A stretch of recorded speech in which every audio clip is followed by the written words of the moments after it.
भारत देशाची ओळख ही भगवान बुद्धामुळे आहे। त्या भगवान बुद्धांना जे ज्ञान प्राप्ती झालेली ती बौद्ध गया येथे झालेली, त्या ठिकाणी त्या विहाराला महाबोधी विहार असं संबोधल्या जातं।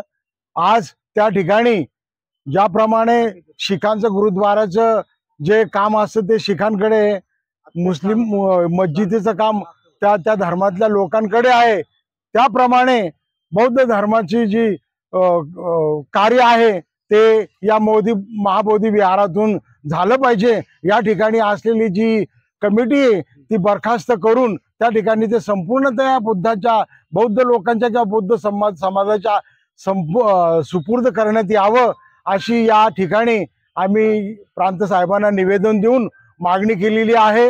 हा महाराष्ट्र शाहू फुले आंबेडकर भगवान बुद्ध यांच्या विचारावर चालणारा आहे आणि यासाठी हा समाज आपल्या आराध्यासाठी, आपल्या भगवान बुद्धांच्या विचारावर चालणारा आणि बाबासाहेबांच्या विचारावर चालणारा हा समाज आहे आणि शांततेच्या मार्गाने त्या ठिकाणी आज आंदोलन सुरू आहे। ते आंदोलन चिरडण्याचा बिहार सरकार प्रयत्न करत आहे।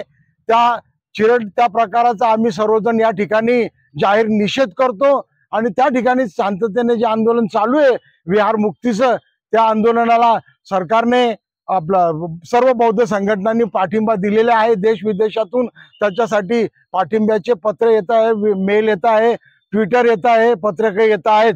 तरी सुद्धा सरकारने याबाबत आमच्या या मागणीची दखल घेऊन संबंधित सरकारला आपली संवेदना कळवावी, आमची मागणी कळवावी या आशयाचे निवेदन आम्ही शहादा प्रांत अधिकारी साहेब यांना सुपूर्द केलेलं आहे।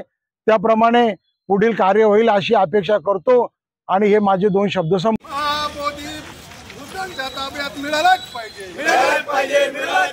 डॉक्टर बाबासाहेब आंबेडकरांच्या जय हो। डॉक्टर बाबासाहेब आंबेडकरांच्या जय हो। डॉक्टर बाबासाहेब आंबेडकरांच्या जय हो। बौद्धांना विहार बोधगया मंदिर अधिनियम 1949 रद्द करण्यासाठी आणि महाबोधी महाविहार ब्राह्मण पुरोहिताच्या ताब्यातून मुक्त करण्यासाठी दिनांक 12 जानेवारी 2025 बोधगया येथे लढा सुरू आहे। तो संविधानिक मार्गाने सुरू आहे। त्या लढ्यात शहादा शहरातील, तालुक्यातील सर्व राजकीय सामाजिक संघटना, स्थानिक मंडळ, ग्रुप, बौद्ध संघटना लढ्यात सहभागी आहेत। जर या लढ्यात आम्हाला न्याय न मिळाल्यास हे आंदोलन तीव्र करून रस्त्यावर उतरल्याशिवाय आम्ही राहणार नाही। याचे जे काही वाईट पडसाद उमटतील, महाविहार मुक्ती आंदोलन चालू आहे।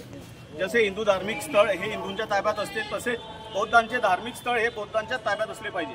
महाबोधी महाविहाराबाबत 19 जून 1949 रोजी बिहार सरकारने बोधगया मंदिर अधिनियम कायदा 1949 पारित करण्यात आला।